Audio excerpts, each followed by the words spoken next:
Bismillah.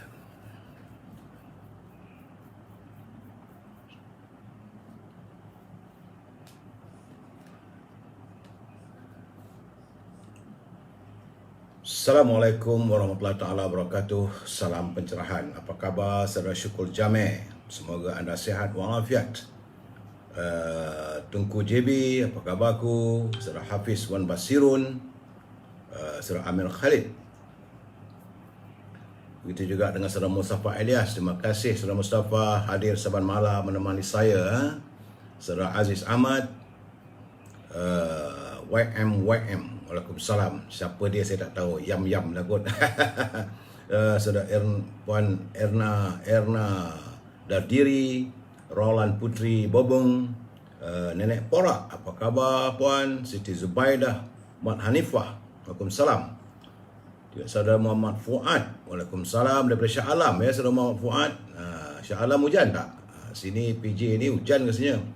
Begitu juga saudara Ramli Karim, saudara Muhammad Puzi, Nizam Ijam, Harun Osman, Rosli Le, Zahid Plus.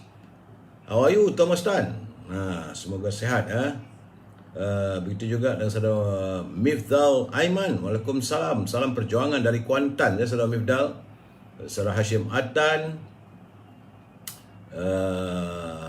Ben Jete, Guardian Leon ni kadang-kadang bila Guardian Lon, kalau dihantar kadang-kadang kiriman tu menyeramkan juga, berani orangnya. Saudara Mansur Arifin, apa khabar sahabat? Saudara Herman Bern, saudara Puan Hamidah Kamat, Zana Mira, Kosno, selamat Kosno, Waalaikumsalam. Terima kasih saudara. Dan teman-teman yang tak sempat saya santuni ya saudara Hashim alias, saya mohon maaf, insya-Allah akan saya santuni usai pencerahan malam ini. Hari ini suasananya sejuk sedikit, ada hujan, tapi siang tadi panas, kemudian hujan, tak ada mentari tiada, tapi panas terik terasa. Baik saudara, hari ini adalah hari yang ke-555. Dah 550 hari negara kita diserang oleh wabak virus corona. Tanggal 25 September hari Sabtu, tinggal 5 hari lagi ataupun 6 hari lagi usailah bulan September. Datang pula bulan Oktober. Begitulah saudara, hari silih berganti tapi derita rakyat masih lagi terus mencengkam. Saudara, sebab hari ini walaupun ada kurang, sebab semalam 14,554, hari ini virus corona dilaporkan sejumlah 13,899. Tak tahulah bila kita nak tengok angkanya turun kepada 3,000 ataupun 300. Berdoalah saudara. Dan jumlah keseluruhan warga kita yang dijangkiti oleh virus corona adalah 2,185,131 orang. Jumlah berapa orang meninggal saya tak dapat beri, walaupun saya dapat macam-macam kiriman, saya tak berani nak gunakan sebab ini tidak disahkan oleh Kementerian Kesihatan. Kalau saya sebut atau saya wawarkan menjadi kesalahan kerana nanti dianggap sebagai cuba untuk menakut-nakutkan rakyat. Saudara, sebab negara kita ni ada undang-undang. Nak buat macam mana saudara? Jadi terpaksalah saya akur dengan kehendak undang-undang negara. Saudara, saudara Arin Syarif, Zakaria Hussein. Baik, di negeri-negeri Perlis lagi susut, alhamdulillah. Susut yang banyak. Semalam 65, hari ini 17. Kedah juga susut, semalam 908, hari ini 708. Di Pulau Pinang susut lagi daripada 1231 kepada 1060. Di Perak masih lagi berlaga pada angka 1128. Di Selangor ada sedikit peningkatan dari semalam iaitu 2341. Jadi Selangor masih lagi menjuarai lah nampak gayanya ya saudara.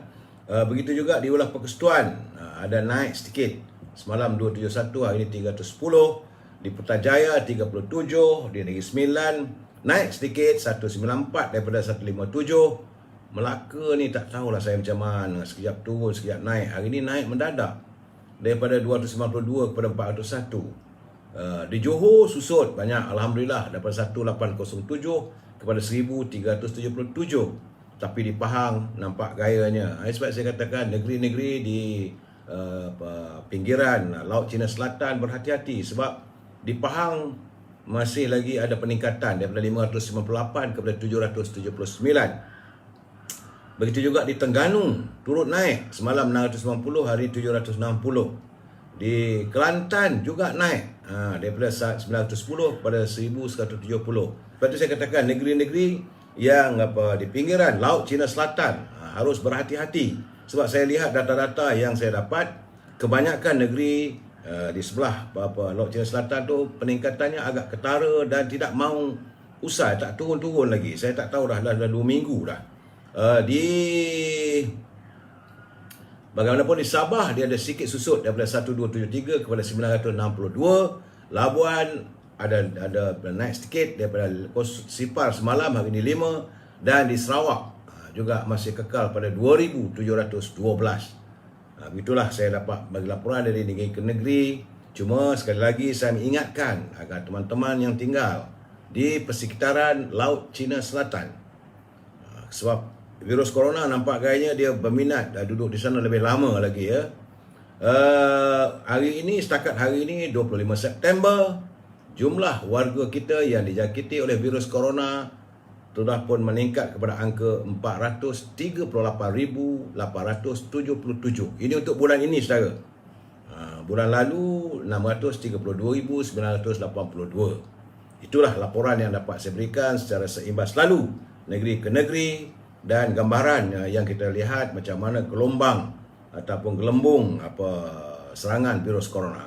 Saudara, saya yang agak menjadi tanda tanya kepada saya apabila Kementerian Kesihatan selepas isu lepas 2 dos kononnya nak adakan suntikan dos ketiga, kemudian ada lagi dos penggalakan, tiba-tiba katanya dia telah berunding dengan sebuah syarikat pengeluar vaksin COVID-19 untuk suntikan kepada kanak-kanak yang berusia 12 tahun ke bawah. Pula dah habis orang tua kena suntik, apakah kanak-kanak nanti juga 2-3 kali juga, saya tak tahu.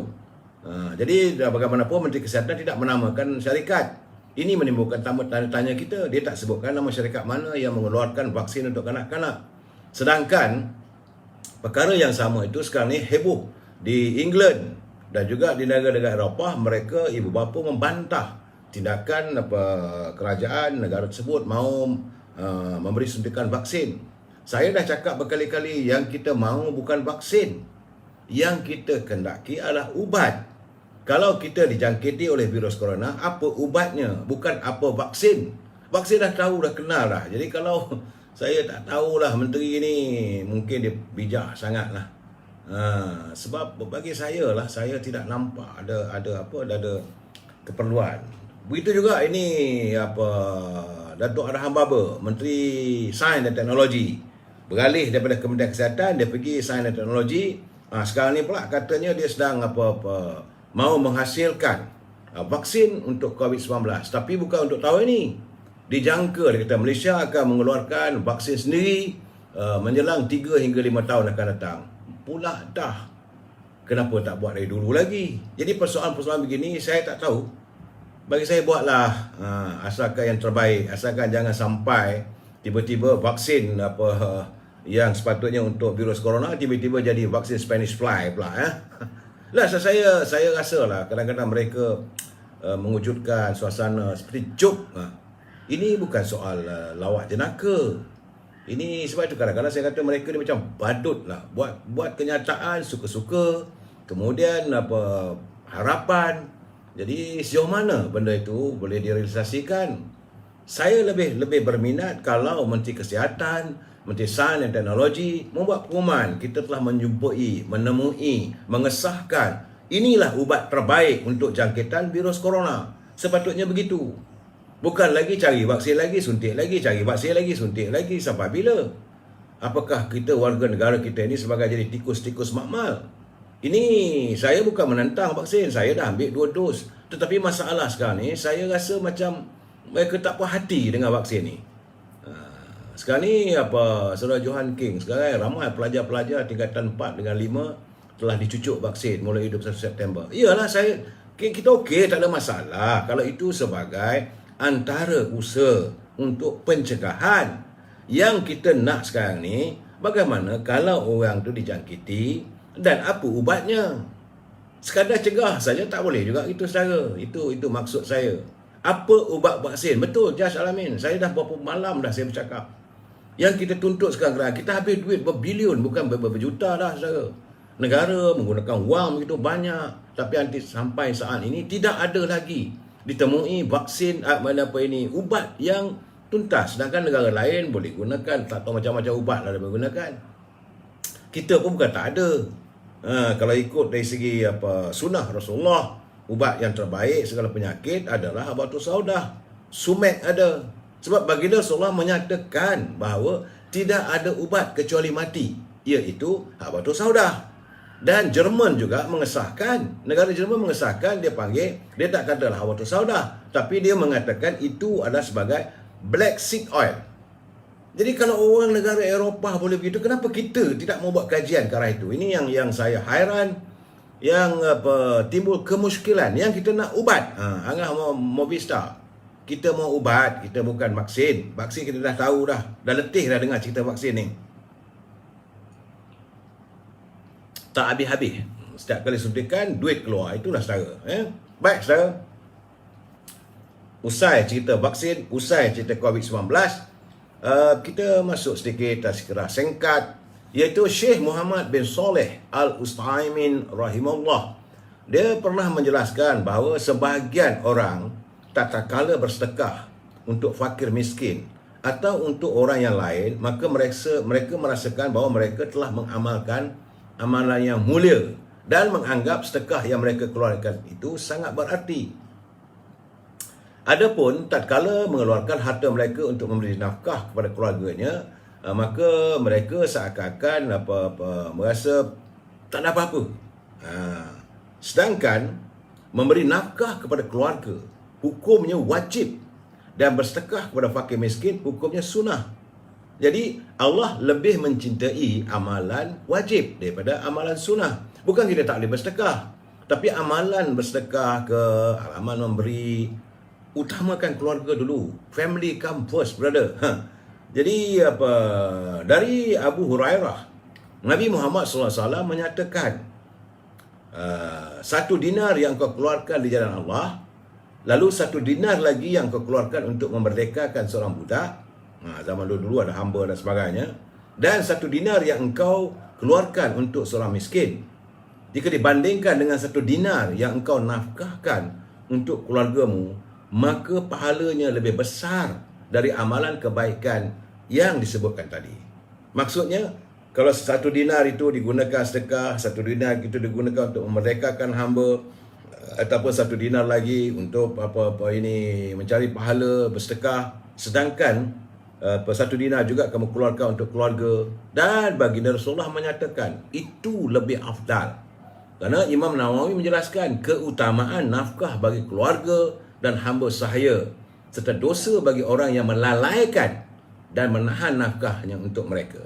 Jadi dalam syarah Muslim, Imam Nawawi menyatakan bahawa nafkah kepada keluarga itu lebih afdal dari sedekah yang hukumnya sunnah. Jadi saya ingin mengingatkan saudara agar kita mendahulukan keluarga kita. Saudara Razali Samad, Datuk ubat HIV pun belum dijumpa lagi. Ubat HIV. Nah, kita ni kadang-kadang, negara kita ni kadang-kadang pemimpin kita kadang-kadang dia terbawa-bawa dengan isu yang kadang-kadang tak ada keperluan. Sekarang ni orang cerita pasal vaksin, semua cakap pasal vaksin. Ubat tak cakap lagi. Bila cakap dulu kolera, semua bercakap kolera. Kemudian bila cakap pasal HIV, semua bercakap HIV. Tapi tak ke mana. Itu masalahnya. Sedangkan macam kita, negara kita ni, sepatutnya Kementerian Sains dan Teknologi berusaha mencari upaya bagaimana kita harus merubah agar negara kita ini yang dikenali sebagai Cholera Belt. Saudara mungkin tidak tahu, ini di pasaran antarabangsa, makanan, buah-buahan yang kita hasilkan negara kita ni sukar untuk masuk pasaran EU dan sebagainya. Mereka menggunakan isu kononnya Malaysia ini adalah antara negara yang dikatakan within ataupun antara negara Cholera Belt, negara yang mudah dijangkiti wabak kolera. Inilah perlu ditangani dulu. Buktikan pada negara barat bahawa kita sudah bebas dari kolera. Dan Kementerian Kesihatan usaha mencari ubat. Itu yang saya selalu tekankan. Saudara, baik, kita pergi ke Mutiara Kata, kita santuni Apa kata Saudara Hibil Hasan, sahabat saya, Cikgu Pencen. Jadi dia banyak membaca sekarang. Cikgu ni suka membaca. Kata Saudara Hibil, jangan lupa bersyukur atas apa pun yang masih kita miliki dan mampu kita rasakan saat ini. Sebab banyak orang di tempat lain yang tidak seberuntung dengan kita. Saudara Azman Shah, Saudara Zamri Ibrahim, ada orang yang tak seberuntung dengan kita. Jadi kita harus bersyukur. Kerana, ni kata dia, di dunia ini, yang kita berikan itulah yang membuatkan kita kaya. Bukan apa yang kita terima.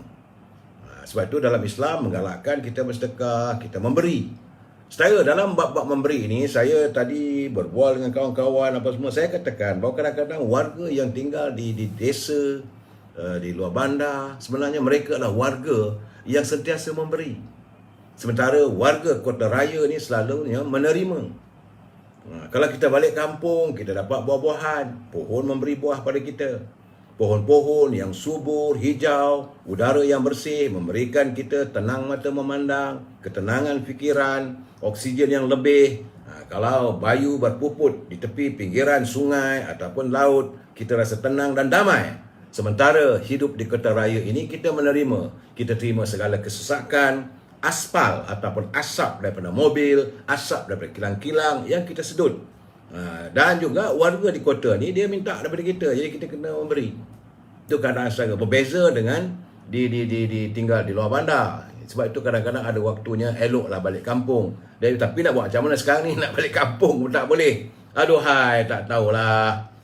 Ini apa, bilalah masanya. Syamuddin, kami rindu untuk pulang ke kampung, untuk menjantuni damai dan tenangnya, untuk kita berada di desa yang permai, di mana kita menyantuni warga kita, paling-paling tidaklah dapat sedikit ketenangan.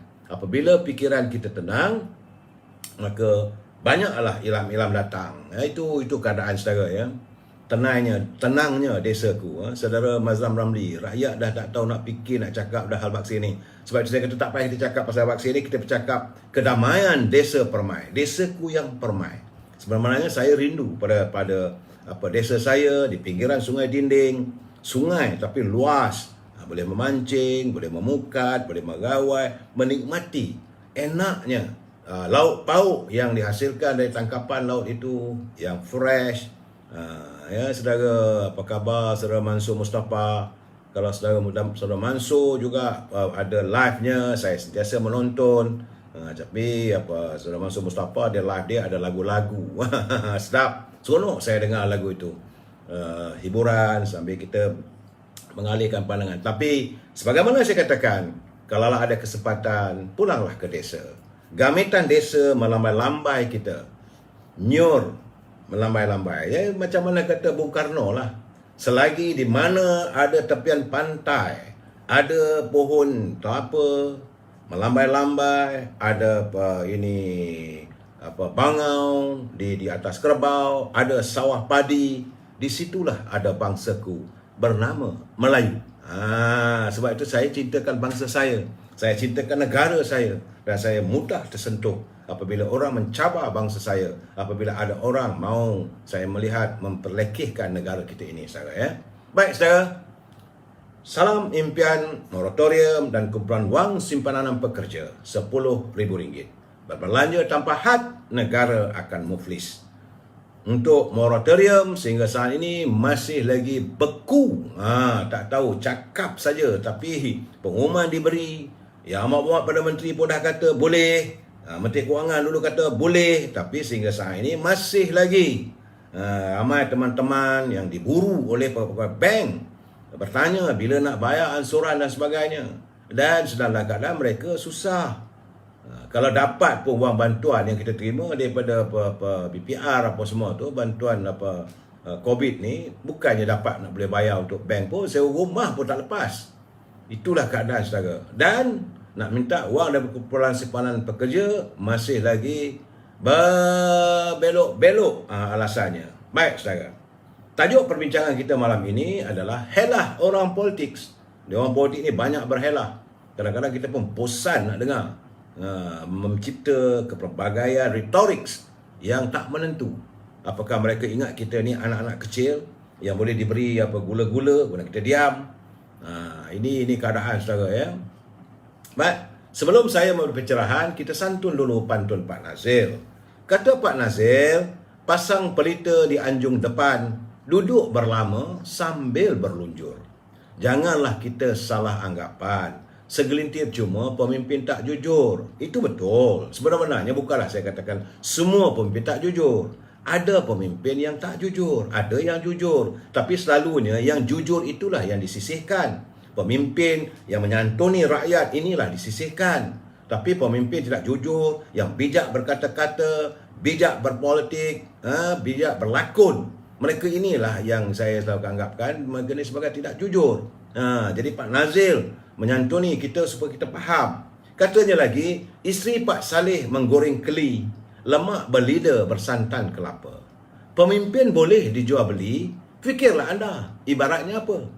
Kalau pemimpin yang boleh dijual beli, itu yang dulu scheme of thing. Aku offer kau jawatan ini, okey, sokong. Jadi kalau itu nama pemimpin. Dan ini bukan hanya berlaku di peringkat atasan, ini berlaku di peringkat cawangan, di bahagian, di desa-desa, di peringkat akar umbi pun ada. Bukan tak ada. Jadi bila saudara mau memilih pemimpin dalam musim pemilihan parti-parti anda, sama ada parti UMNO ke parti PAS ke parti Keadilan, parti Amanah dan sebagainya, pastikan kita cari pemimpin yang tidak boleh dijual beli. Mereka menjual keyakinan rakyat, mereka menjual amanah yang diberi oleh warga di peringkat cawangan dan desa hanya untuk kepentingan diri mereka. Hayati perkara itu, hati-hati saudara. Dan malam ini saya dapat dua sahabat yang turut mengirimkan pantun. Iaitu pertama Saudara Azmi Omar. Dia dah seronok berpantun. Saya pun suka juga tengok pantunnya. Kata Saudara Azmi Omar, jangan dipakai berlainan sepatu, nampak janggal di pandangan mata. Tiada jalinan dengan bersatu, rapatkan UMNO, erat sekata. Jadi dia kata tak usah pedulilah parti-parti lain tu. Jadi pada warga UMNO, Saudara Azmi Omar sudah melontarkan seruan. Dia kata tiada jalinan lah dengan parti itu. Cuma yang dia diharapkan agar kita rapatkan UMNO ni untuk erat dan sekata. Kemudian ada soal lagi, sahabat kita Saudara Arjuna. Arjuna dia kata, padi dituai sebelum ditampi, buat bekalan masa hadapan. Janji pemimpin tidak ditepati, kelak dikeji zaman berzaman. Jadi kalau anda nak jadi pemimpin, mestilah menepati janji anda. Jangan pandai berjanji saja. Jangan suka berjanji. Itu saja. Kalau anda tak boleh menepati, jangan suka berjanji. Ada lagu, jangan suka berjanji. Kadang-kadang lah saudara ya. Baik.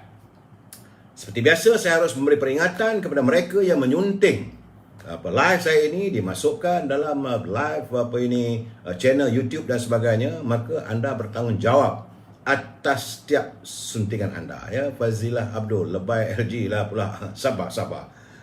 Kemudian saya juga tidak bertanggungjawab atas sebarang komen kesan daripada suntingan anda. Sebab tu saya dah kata nak pakailah, tapi kalau boleh biarlah keseluruhannya. Jangan culipan setengah-setengah yang lari pada maksudnya. Itu saja. Jadi, dan kini adalah pencerahan politik. Saya cakap terus terang daripada orang UMNO, warga UMNO. Jadi jangan saudara kata, kenapa dia ni berat sebelah? Bukan. Saya orang UMNO. Jadi untuk saya memuja parti lain tu rasanya tak sesuai lah. Tapi kalau ada pemimpin daripada parti-parti lain yang baik, kita kena kata baik. Kita kena berlapang dada. Kita tak boleh ke apa-apa ini. Kalau pemimpin kita tak betul, kita song-song lah. Sebab itu saya melihat ada teman-teman yang bertanya kepada saya, kenapa saya tidak bercakap tentang kepimpinan dalam UMNO. Saya kata banyak menteri-menteri daripada UMNO tu yang saya balun setengah mati tu, apa cerita? Saya tak ada peduli. Saya tidak ada sebarang ikatan. Sebab saya bukan orang yang membuatkan siaran ini. Ada orang yang membayar, mengupah. Tak ada. Saya adalah bebas. Tetapi saya cintakan parti saya, itu parti UMNO. Saya cinta dan sayangkan bangsa saya dan negara saya. Serta kita adalah warga cinta damai. Dan kita menyantuni semua orang dengan keharmonian. Kita warga cinta damai yang menyantuni dengan penuh harmonis. Prinsip kita mesti bersetuju untuk tidak bersetuju. We must agree to disagree. Okey saudara? Kalau saudara bersetuju, okey. Kalau saya tak bersetuju pun okey. Cuma mohon saya pada saudara Kelma, Tri Zainal, kalau boleh gunakanlah bahasa-bahasa yang molek-molek supaya bila baca pun seronok. Mana Pak Lobai Menteri berdalil lagi dah. Sekejap lagi John Ringo. Cuma saudara, saya terima kiriman daripada Puan Zohana binti Abu Bakar. Ini beliau berada tinggal di Sanglang, di Perlis. Dia kata Puan Zohana, dia kata, kemarin dia pergi ke pejabat Jabatan Kemajuan Masyarakat di Kanga. Bertanyakan kalau ada bakul makanan. Tapi apa yang dijawab amat menghampakan. Dia dah pergi jauh daripada rumah dia, daripada mukim dia di Sanglang tu, jauh ke Kanga, saudara. Mengharapkan kukut adalah bantuan ataupun bakul makanan. Tapi kehampaan. Bila ditanya daripada Perdana Menteri yang dulu sampai Perdana Menteri sekarang, tak ada. Inilah yang saya katakan, saudara, bahawa mereka berjanji, bercakap saja. Tak ada. Hampa lah. Saya amat bersimpati. Sebab tu saya kata sekarang ni, kalau ikut amarah saya, mereka yang tidak mendapat memperoleh bakul-bakul makanan ni, segera buat laporan ke Suruhanjaya Pencegah Rasuah. Kerana wang itu wang kerajaan yang sepatutnya masuk dalam akaun ahli parlimen, sepatutnya disalurkan pada rakyat. Kalau ini tidak berlaku, maka perlu disongsong. Ini saya cakap terserang, saudara. Dia pergi ke Kanga, tak ada, kesian. Gitulah keadaan, saudara, bagaimana rakyat dihampakan. Kalau tak silap saya, Kanga ni ahli parlimennya dia Timbalan Menteri. Takkan tak cukup dengan gaji yang ada. Saudara, saya harap agar warga kita yang tak memperolehi bakul makanan sebab peruntukan ada. Sebab kata Perdana Menteri, no one is left behind.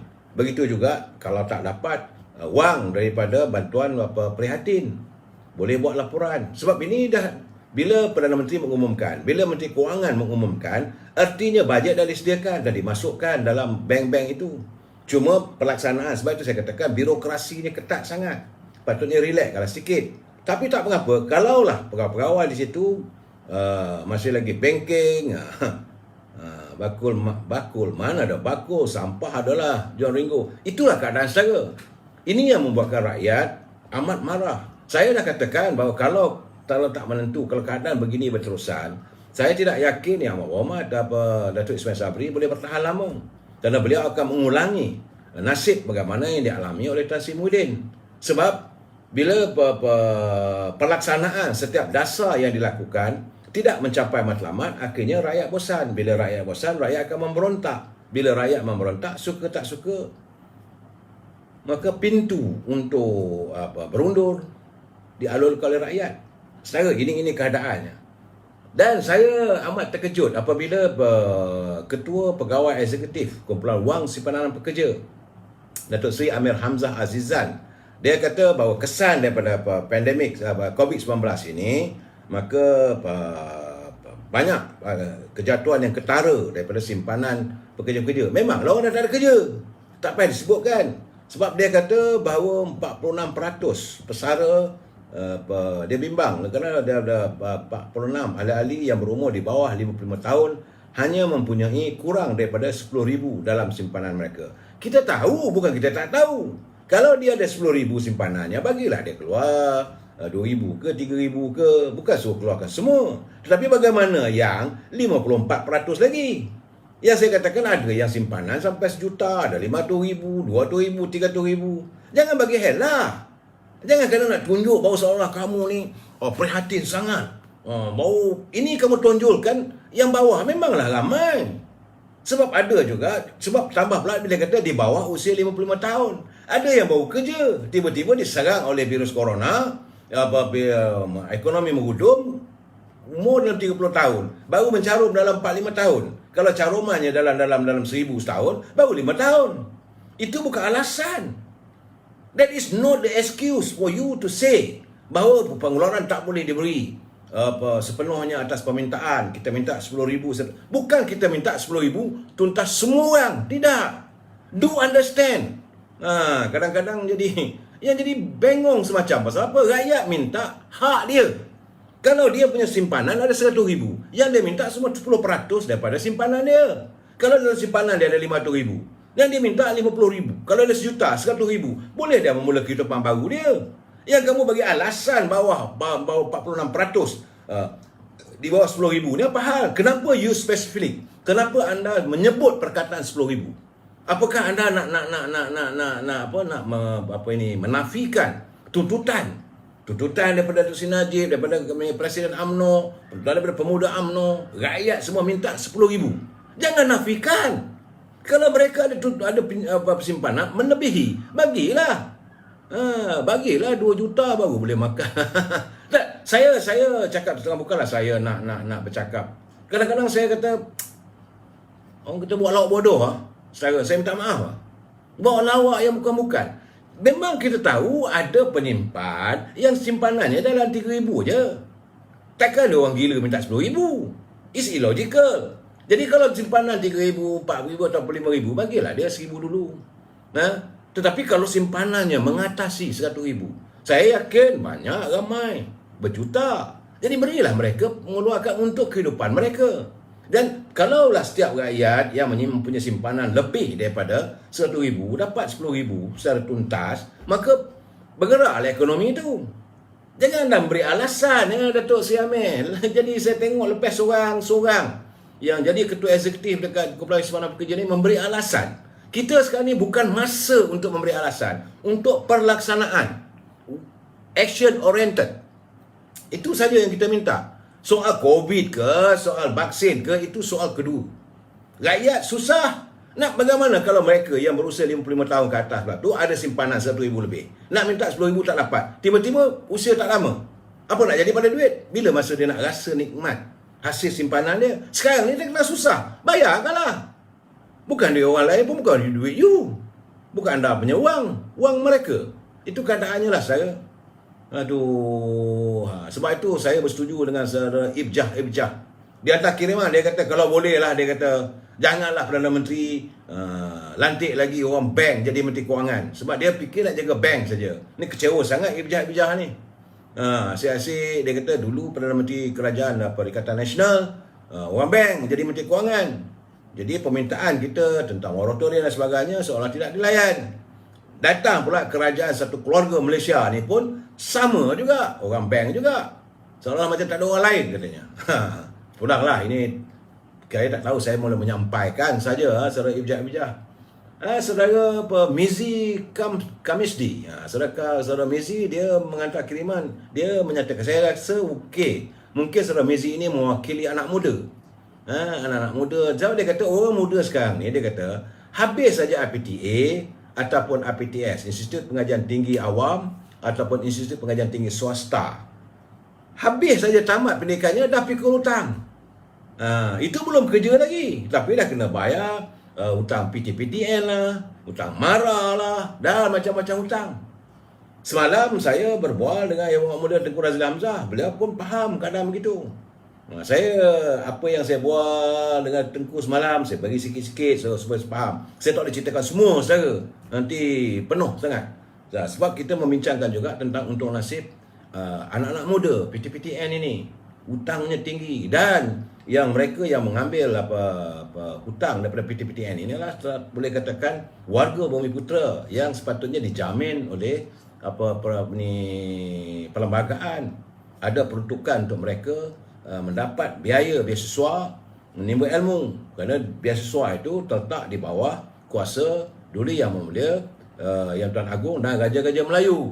Itu kita bincang semalam. Jadi beliau mengatakan sebenarnya beliau dah mengutarakan, tapi Perdana Menteri buat tak tahu. Itu yang dia geram sangat tu. Itu yang kata balik-baliklah pada UMNO asal tu. Kalau gitu perjuangannya, bukan memikirkan diri sendiri. Sebab bila saudara Mizi melontarkan kenyataan orang muda sekarang ni habis saja belajar, dah pikul hutang. Hutang PTPTN, hutang MARA, hutang daripada kalau mungkin ada daripada Jabatan Kerajaan satu beasiswa lagi tu. Kalau rasanya tak sesuai, dianggap sebagai hutang. Jadi tak habis dengan hutang lah. Artinya setiap anak muda warga bangsa kita ini memulakan hidupnya, keriernya selepas keluar dari Menara Gading dengan memikul hutang. Itu keadaannya. Kita harus mencari jalan, pimpinan harus mencari bagaimanakah upaya supaya mereka ni tidaklah keluar daripada institusi pengajian tinggi sebagai seorang yang menangguh hutang. Sebab itu saya agak tersentuh bila mendapat kiriman daripada saudara Abdul Rahman Dahlan, bekas menteri, salah seorang ahli majlis tinggi UMNO.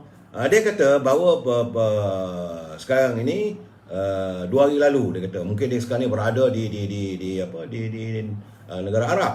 Dia kata 2 hari lalu Arab Saudi meraihkan hari kebangsaan yang ke-91.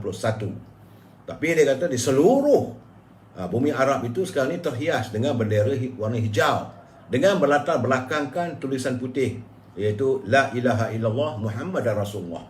Tiada Tuhan melainkan Allah dan Muhammad itu Rasulullah.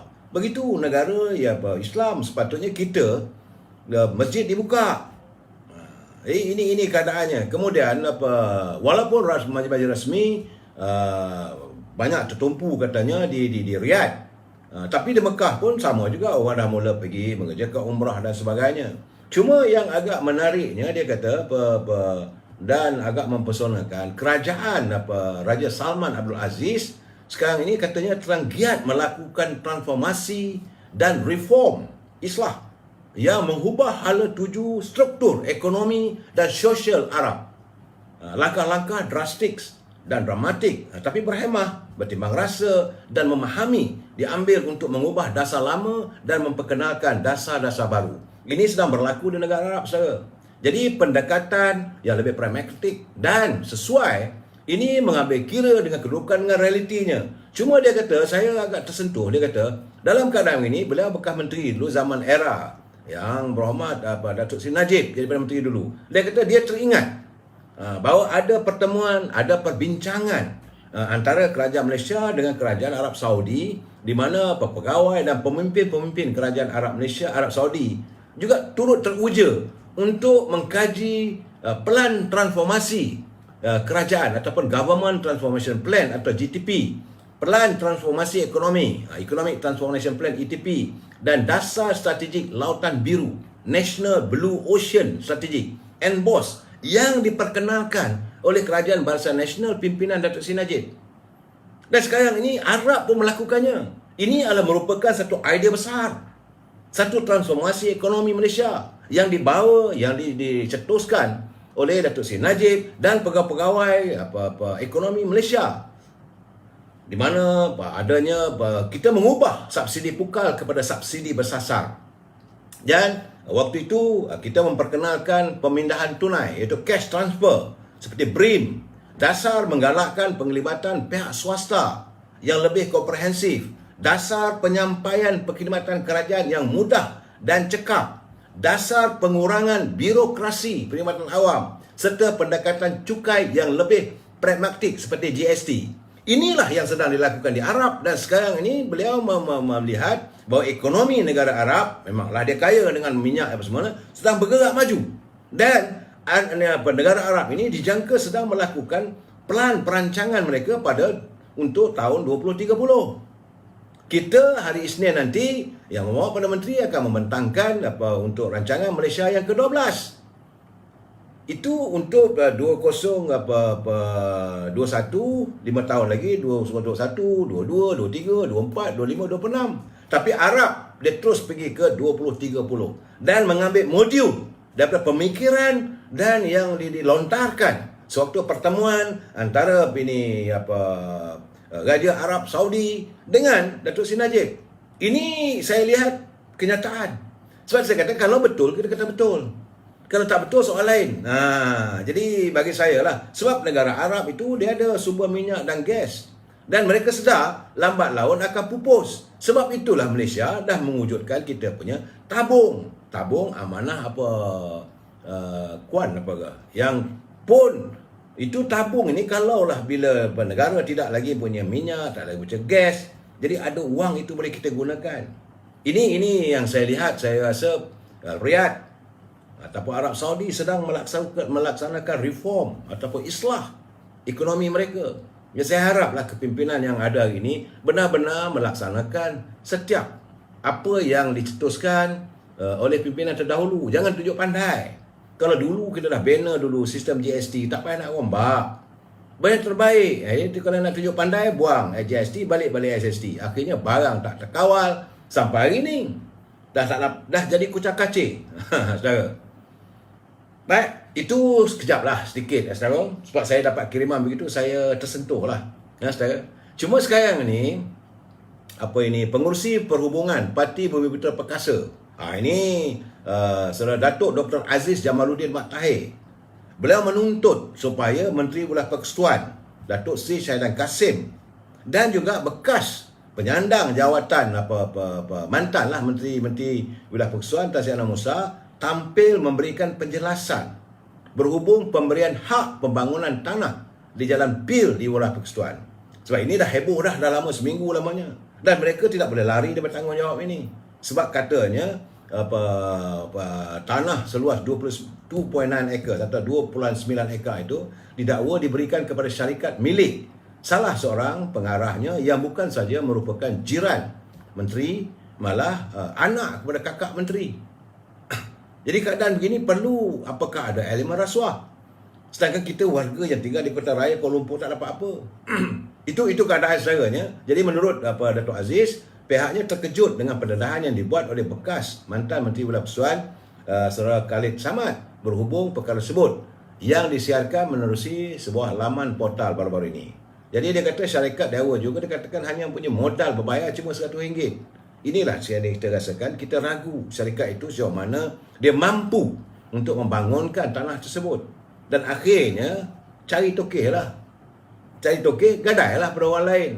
Ini yang akan berlaku. Jadi sebab itu dia kata selain penjelasan daripada dua orang menteri wilayah yang ada dan mantan menteri wilayah, beliau juga mahukan agar Suruhanjaya Pencegah Rasuah segera melakukan siasatan. Kalau ada elemen rasuah, maka perlulah ada tindakan. Memang sudah masa dah kita tak boleh tolerate. Macam saya dah cakap 2-3 malam dulu pun, saya kata masa sekarang ini kita harus menyingkap permaidani yang punya banyak kekotoran, sampah sarak di bawah itu perlu kita bersihkan. Cukuplah, dah busuk dah rumah kita ni. Nah, kalau dianggap sebagai rumah sebuah keluarga, yang mahu pada menteri menganggap ini lagi sebagai sebuah keluarga, jadi segala sampah sarap yang berada di bawah kapek ini perlu segera dicuci secara tuntas. Segala sebarang perkara yang sumbang ini mestilah dibersihkan. Sebab selesai ini cerita tanah di wilayah, timbul macam saya kata dah 2 malam 3 malam masih lagi berbolok-bolok berhubung dengan isu pemindahan wang milik MBI Incorporated, itu syarikat Menteri Besar Incorporated di Kedah. Jumlahnya 13 juta. Dan menurut laporan hari ini, Pengarah Suruhanjaya Pencegah Rasuah Negeri Kedah, Datuk Syarum Nizam Abdul Manap, so dia pun sudah membuat kenyataan bahawa siasatan akan dimulakan andainya pihaknya mendapati ada unsur-unsur kesalahan di bawah Akta SPRM. Jadi saya harap Datuk Menteri Besar, saudara yang melontarkan, kalau dah ada bukti nyata, silakanlah kemukakan pada SPRM. Cukup-cukup dah kita nak melindungi. Enough is enough, tak perlulah kita nak lindung. Siapa yang salah dia terimalah. Kita nak tahu juga duit tu untuk apa sampai pindah sampai ke Kanada tu. Jadi untuk itu sebagai rangsangan kepada pimpinan saya ada terima satu kiriman. Ini serapah. Kita baca serapah dulu untuk Datuk Seri Presiden UMNO. Supaya dia kukuh. Anak lelaki jangan dihiraukan panjang kerana hidupnya adalah buat berjuang. Perahu telah dilayar ke tengah, pantang ia surut pulang. Walau bagaimana besar gelombang, biar kemudi patah, biar layar robek, itu lebih mulia dari membalik haluan jalan. Alang-alang mandi biar basah, alang-alang berminyak biar licin, alang-alang berdakwat biar hitam. 3 juta ahli UMNO bersamamu, Datuk Seri Presiden. Don't worry. Sebab itu saya katakan, masa untuk merubah UMNO ini kepada pemimpin-pemimpin yang lebih mulia, yang lebih baik. Dia bergandengannya dengan Sri Najib, ubahkan UMNO ini. islah kepimpinan dalam UMNO. Mereka yang penuh dengan yang selalu saya katakan comot-comot ni perlu disingkirkan daripada berada di rumah UMNO. UMNO kalau diwujudkan dengan semangat sebagaimana yang dituntut oleh Yang Berhormat Tengku Razak Hamzah, saya yakin orang akan kembali balik. Sebab itu saya bagi sedikit serapah jambi untuk presiden. Kerana saudara, helah orang politik ni dia, saya tertarik apa ini. Pernah Datuk mantan Menteri Pertanian Datuk Sabri Cik, dia kata bahawa ada satu istilah di England iaitu youthquake ataupun gempa belia yang telah pun melanda United Kingdom ataupun England pada tahun 2017. Itu setahun sebelum pilihan raya yang kita alami. Ini adalah gempa yang dicetuskan oleh anak muda. Jadi waktu itu, pilihan raya itu, lebih 70% pengundi yang berusia antara 18 hingga 24 tahun, mereka telah keluar mengundi.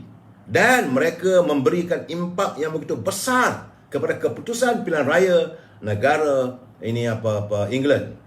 Jadi isu besar itu, inilah sebenarnya kos yang perlu kita tanggung, yang akan kita hadapi. Jadi kalau anak-anak muda mewujudkan youthquake ataupun satu gempa belia, sebab itu saya berseru pada anak-anak muda, make a comeback.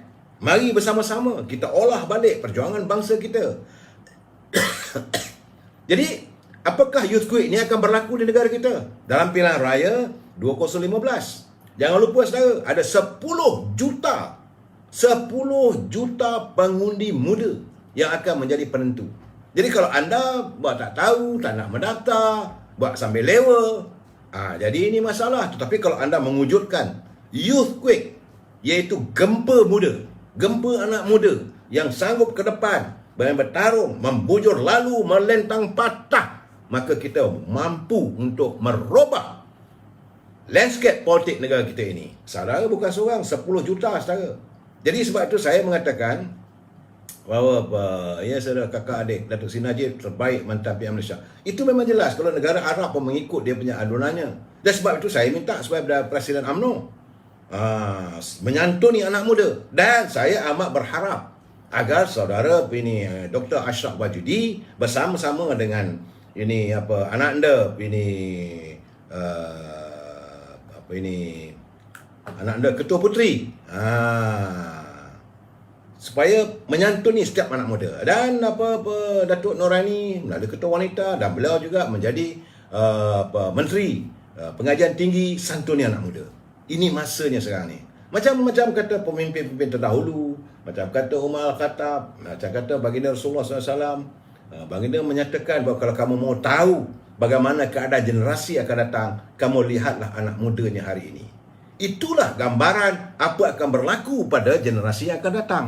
Kalau anak mudanya peka kepada keadaan ekonomi semasa, peka kepada isu-isu semasa, sanggup melakukan satu islah kepimpinan, maka negara kita akan terus bergerak.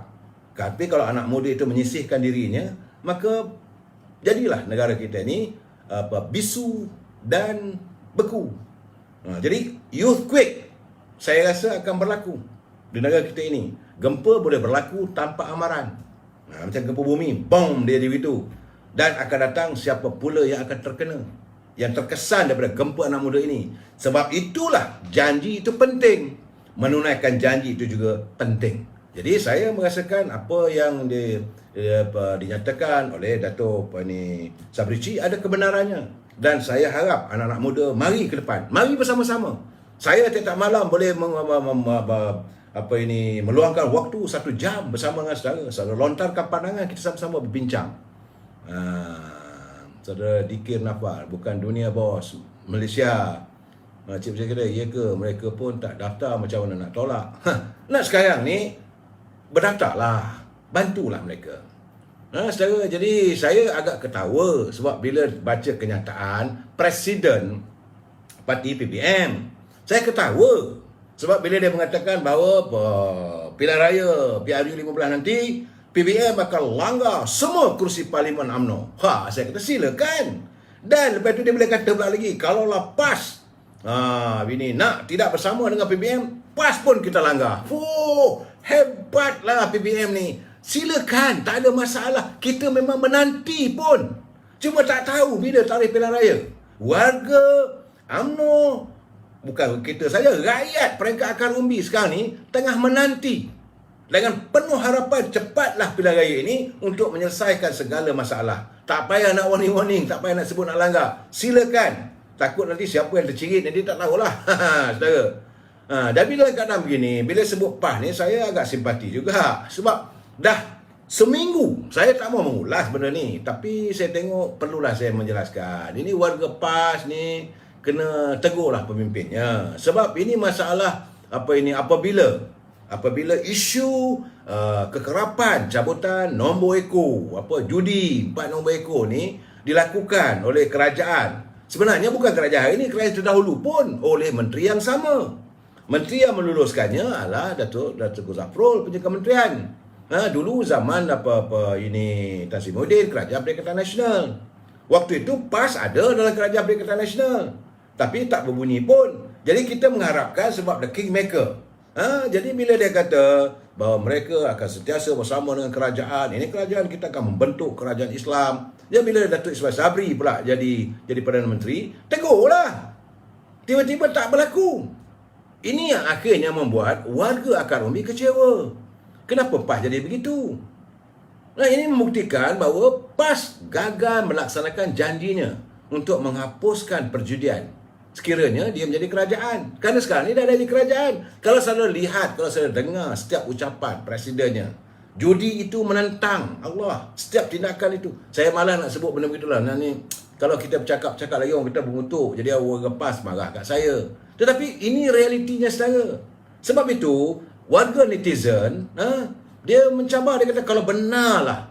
Sebab macam mana yang ketua pergerakan pemudanya dah pun melontarkan bahawa pemuda PAS menentang habis-habisan sekarang usaha untuk meluluskan tambahan ini skim cabutan judi daripada 8 kali kepada 22 kali. Pemuda PAS dah menuntut. Dan saya dengar juga begitu juga pimpinan Dewan Muslimah, Dewan ulamanya. Tetapi dia membisu. Sepatutnya dalam keadaan sekarang, ingat this the best time lah. PAS tarik sokongan habis cerita. Kerana ini isu besar. Ini bukan isu main-main saudara. Ini soal yang hubung kaitnya dengan akidah kita. Ya selama ini PAS dah bercakap hari ini ada pula kenyataan Jabatan Kuasa Ulama Dr. Zawawi, dia kata dia akan turun ke gelanggang dalam waktu terdekat untuk menerangkan pada rakyat tentang RUU 355. Buat apa nak bawa lagi cerita ni, cerita lama? Nak ruang undang-undang ni laksanakan, tak payah nak explain kat orang. Kalau rasanya menentangnya lah bukan Islam. Pergi bincang dengan MCA, dengan DAP, dengan MIC, dengan Makar Sakti, pergi ke Sabah, Sarawak. Lebih baik begitu daripada nak cerita pada orang Melayu. Apa? Orang Islam dah tahu. Kita apa-apa saja sistem perundangan Islam ini kita akan pertahankan. Dan sekarang ini macam mana masalah ni? Masalah judi ni. Nak tak muka mana? Jangan tutup benda itu dengan isu lain. Jangan alihkan isu. Dan yang terbaik, saya kalau bersikap anak jantan lah pemuda, bagi tahu pada Dewan PAS, kita dengan ini kita dah minta supaya kerajaan yang ada tidak mahu berundur, masih lagi meneruskan cabutan nombor sebanyak 22 kali, maka PAS menarik diri daripada sekongkol dengan kerajaan satu keluarga satu Malaysia. Itu lebih senang dah kita buat pilihan raya. Lebih mulia sikap anda. Saya melihatlah daripada ngungang. Jadi macam kalau dekat kampung saya dulu, saya memancing ikan ataupun merawai, ini dapat ikan belukang. Ngong. Bunyi je bising. Nilai tak ada. Letak dalam sampan, ikan belukang. Ngong. Lebih baik kalau ikan jenahak, ikan kurau, dia tak berbunyi. Tapi nilainya tinggi. Kalau setakat ikan belukang macam itulah. Ngong. Daging tak boleh makan. Makan pun rasa hanyir. Itu keadaan saudara. Jadi masalah judi ini bukan masalah bukan kecil. Ini menyangkut soal kita. Dan Presiden PAS juga pernah berucap, pernah mengatakan dalam mimbar Boleh dikatakan keseluruhan pimpinan PAS waktu berada di luar kerajaan dulu. Lunyai UMNO ni kena maki kerana kononnya UMNO ini adalah parti yang mendewakan perjudian. Sehingga kalau boleh nak tutup genting dan sebagainya. Nah sekarang ni dah ada dalam kerajaan. Datuk Idris Ahmad, dia sebagai Menteri Agama, kena cakap terus terang lah. You dalam kabinet. You tak boleh kata, kita kecil, kita tak ramai. Tak boleh. You must stand. Tunjukkan di mana keberanian PAS. Sebab sekarang ni memang pimpinan PAS di peringkat akar umbi dah tak selesa. Sebab itu saya katakan bahawa dalam pilihan raya akan datang, saya berkeyakinan bukan saja di Pantai Barat, Pantai Timur pun PAS sukar. Ini saya cakap terus terang sebab mereka akhirnya dapat melihat. Inilah gambaran sebenar orang yang selama hari ini menonggang agama. Bercakap soal agama tapi akhirnya bila duduk dalam kerajaan menjadi sebahagian dari pemimpin, cakap tak sepa bikin. Inilah keadaannya. Kita dulu dah bagi tahu, kita negara kita begini, tak mau dengar. Sekarang ni kamu dah dalam kerajaan. Nak hadapilah keadaan. Berjumpalah dengan rakyat yang pernah kamu lontarkan pandangan, yang kamu pernah katakan dan kamu pernah cerca kita. Lumat UMNO kena cerca dalam isu judi. So sekarang ni kita nak tanyalah. Sekarang dah ada. You dah duduk. Jangan pula kata, nanti-nanti. Kalau saya jadi Menteri Kewangan, saya batalkan. Itu banyak alasan lah, brother. Jangan jadi perangai ikan belukang. Ngong. Tak ada. Cukup. Yes or no? Jadi Saudara Adam Alia Khairul, PAS nak jaga jawatan. Akhirnya rakyat akan melihat. Rakyat akan melihat bahawa PAS ni lebih pentingkan jawatan, bukan soal perjuangan. Kamu tegak Islam, takbir. Tapi ke mana perginya? Lebih baik macam orang Arab Saudi tu. Apa yang dilontarkan oleh Sri Najib, maka diikut. Dia buat reform. Dia buat GST. Dia buat ini BRIM. Rakyat Arab Saudi sekarang ni mereka pergi kepada untuk ekonomi mereka tahun 2030. Kita terkial-kial. Dan masalah kita, negara kita ni kadang-kadang kita mudah ditanam dengan kebencian oleh pihak-pihak yang memang mahu melihat warga bangsa kita ni bercakaran. Sebab tu saya dah seminggu lebih saya tak nak sentuh soal judi ni. Tapi bila malam kemarin saya dengar Mahfud pun balur juga, saya perlu memberi pencerahan bahawa sebenarnya ini keadaannya. Kalau pimpinan PAS mengatakan mereka tidak berada dalam kerajaan, itu bohong. Kalau mereka mengatakan mereka tidak ada kuasa, juga bohong. Kerana Perdana Menteri tentulah dalam keadaan sekarang ni dia akan mendengar pandangan PAS. Sebab PAS ada 18 kursi. Jangan ini bukan kecil-kecil. PAS mewakili ada 18 ahli parlimen bersama dia, memberi sokongan dan dukungan pada pembentukan kerajaan hari ini. Kalau PAS bertegas dengan Perdana Menteri pun tak boleh nak buat apa. Kerana kalau nak disantun sangat MCA hanya cuma 2 kursi. MIC 1 kursi, itu kalau saya tidak yakinlah MCA juga akan mempertahankan tentang cabutan nombor tu daripada 8 kali naik 22 kali itu akan dipertahankan oleh MCA dan MIC. Kalau mereka mempertahankan, saya ingat mereka pun huyup dimarah oleh rakyatnya di saat warga bangsa kita, warga kita dalam keadaan susah. Apakah kita akan melihat dengan cara berjudi saja itu merupakan cara jalan untuk menyelesaikan? Rakyat nak tunggu. Itu blues gang Datuk, tak tahulah saya. Menteri Agama dah rasa enak. Itulah dia kata sagun. Betul saudara Zulkifli Yusof. Sebab tu kita sebagai orang politik jangan bijak mengutarakan kata-kata yang tak termampu kita lakukan. Saya tengok lakonan itu akhirnya orang akan melihat sebagai lakonan. Sebab itu saya katakan mereka pandai mencari helah. Sebelum dapat kuasa, ini cerita dia. Dah dapat kuasa, ini ceritanya. Bila berlaku kesilapan, ini ceritanya. Saudara Raif Kodri Kodiang marah pula kat saya. Kenapa? Jangan marah. Saya menceritakan. Saya tak serang orang PAS. Saya serang pimpinan yang ada sekarang. Saya kata kalau PAS benar-benar saya tak katalah kuat temberang dan sebagainya. Tak ada. Saya cuma katakan bahawa sekarang ini mereka mempunyai kedudukan yang tinggi. Kerana 18 kursi saudara, bukan main-main. Boleh jumpa dengan Perdana Menteri, did is what? Saya nak bagi tahu, saya kena santuni hari saya. Warga PAS tidak senang dengan kedudukan sekarang. Pimpinan-pimpinan PAS akar umbi, ini menyusahkan kami. Yang Muhammad kena fikir, kena bagi tahu pada Menteri Kewangan. Saya tak nak bercakap lah dalam kabinet. Kalau dekat dalam kabinet, mungkin akan menyinggung. Now saya bercakap terus terang dengan Abang Perdana Menteri. So, saya ingat boleh benda tu. Sebab Yang Amat Berhormat Datuk Seri Sabri pun orang Islam. Takkanlah dia kata, no, kita akan pertahankan judi. Impossible. Dia pun ada juga dia punya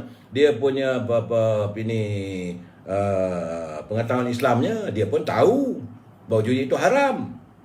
Dia pun tak pernah lah, sepengetahuan saya, tak ada pula dengar bahawa Datuk Ismail Sabri ini terjebak dalam perjudian. Tak pernah. Seingat persahabatan saya dengan beliau, tak pernah dengar pun dia beli nombor ekor ke apa, tak ada.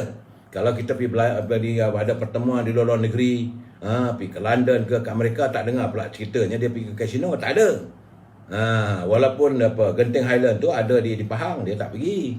Jadi kalau PAS berjumpa dengan Perdana Menteri, bagi tahu bahawa ini keadaan sekarang menyusahkan kami. Saya ingat benda ini boleh selesai.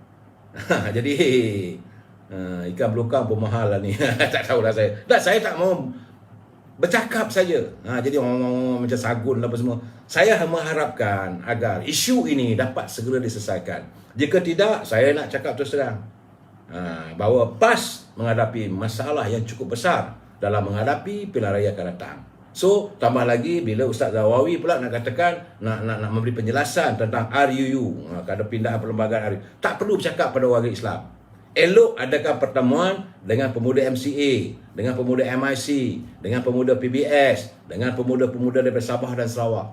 Lebih baik saudara terangkan pada bukan Islam, sebab orang Islam dah tahu tentang hukum, takzir dan takkir dan sebagainya. Ya, saudara. Jadi itu pesan saya pada pimpinan PAS. Sebab saya dapat merasai, saya bersimpati dengan sahabat-sahabat kita, Sabikun, yang sekarang ni mereka dalam keadaan terkapai-kapai. Kesan daripada ketidaktelusan dan ketidakketegasan pimpinan yang kini berada dalam kerajaan. Kalau mereka meletakkan kepentingan nak jaga sangat jawatan mereka, inilah akibatnya. Kita jumpa lagi malam besok. Wabillahi taufiq wal hidayah. Assalamualaikum warahmatullahi wabarakatuh. Selamat malam.